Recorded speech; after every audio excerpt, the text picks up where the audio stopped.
You have 3 seconds to guess what my favorite game is. You're wrong. My favorite game is... Sussy Space... Okay, I can explain. I made this game. Obviously, since you read the title of this video before clicking on it. I don't need to tell you that this game isn't exactly perfect, which is why I'm going to be fixing it like I have done 2 times already.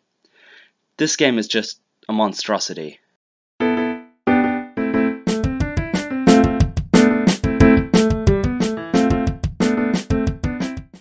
In case you don't already know, Sussy Spaceman is a puzzle platformer game.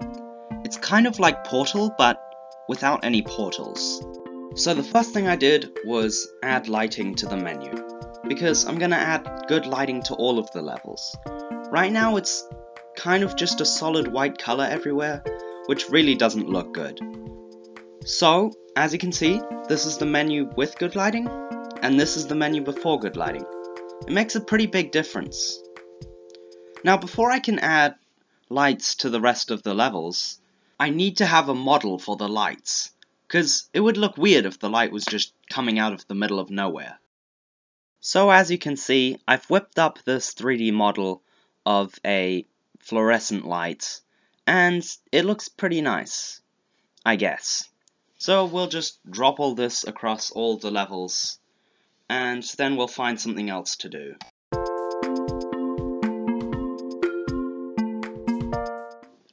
Alright, so I've done 2 levels out of 8 in 1 hour.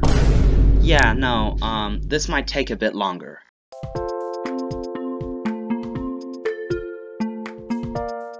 And I've finally finished all the lighting for all the levels.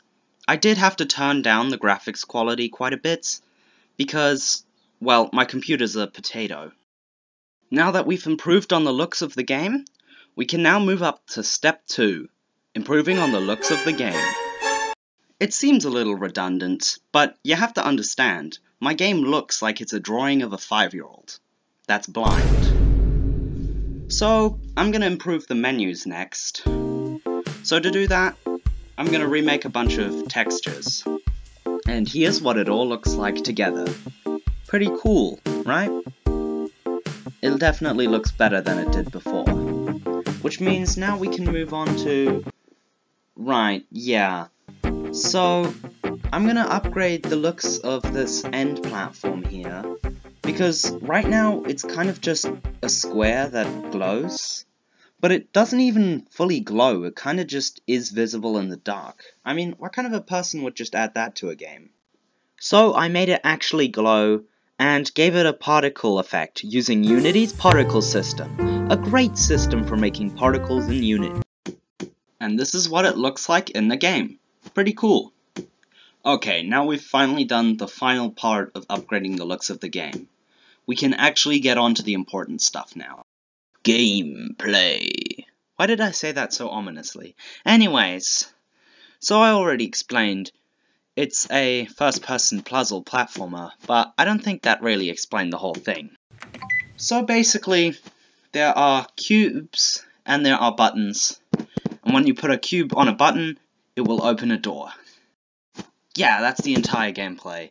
So, I'm kinda gonna need to improve on that, because otherwise it's not a good game. So our first problem is that all that buttons do is open doors. So we're gonna do a little bit of coding to fix that. Yeah, I bored you with all that lighting, and now you need to listen to me code. So, basically, before I just set door.open to true. What that means is, it opens the door. It doesn't take a genius to figure that one out. Now, we can do it better, using this thing called a Unity event. Basically, there are events in Unity. I know, I'm expert at explaining stuff. And using a Unity event, you can basically trigger any function to happen that you want. So, I'm no longer restricted to making doors open. Now I can do all kinds of crazy stuff like finish the level, or make the narrator say something, or summon 12,000 Among Us. Okay, you know what? I think I took that one a bit too far. But of course, since I changed something, I have to go through every single level and fix everything up again. I am beginning to get seriously tired of this.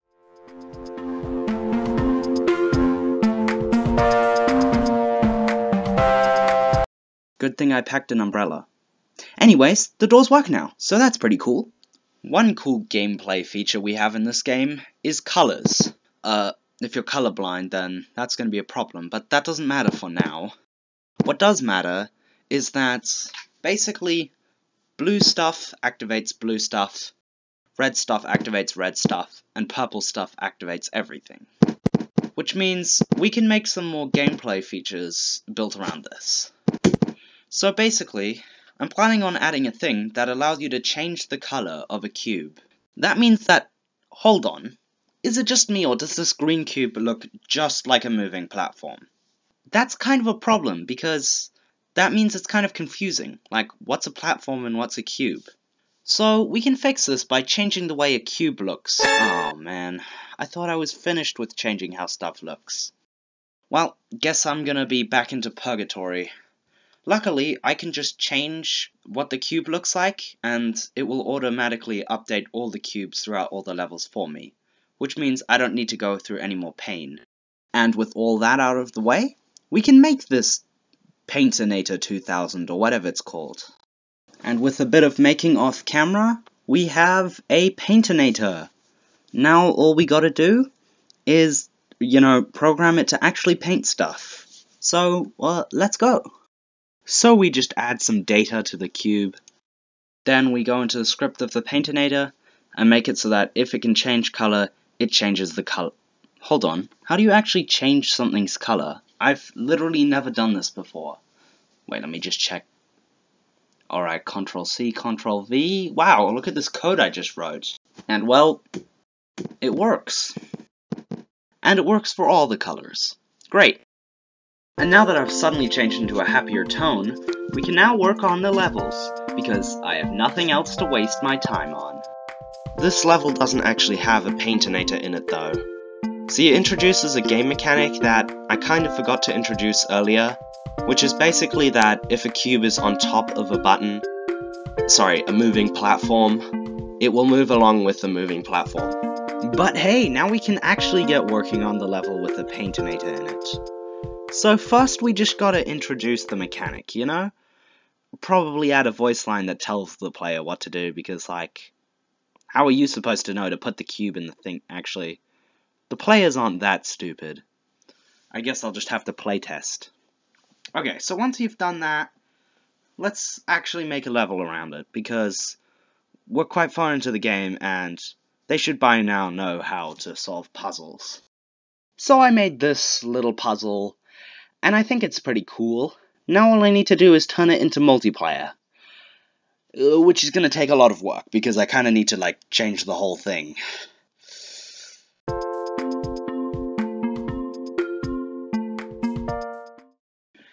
So this is what it looks like in multiplayer. Pretty cool. It looks exactly the same, actually, but I promise you it's different. So now we can go working on the menu, which I've already done because it's really easy. All I have to do is take a few screenshots and add some buttons. So here it is. And this is actually in the WebGL build of the game, because I am finished with this goddamn update. I am so glad that it is over. This took way too long because of all my procrastination. I can finally release it and say that I have finished with all my stuff. And I will be making more updates to this in the future, because, well, I'm kind of obsessed with this game, even though nobody actually cares.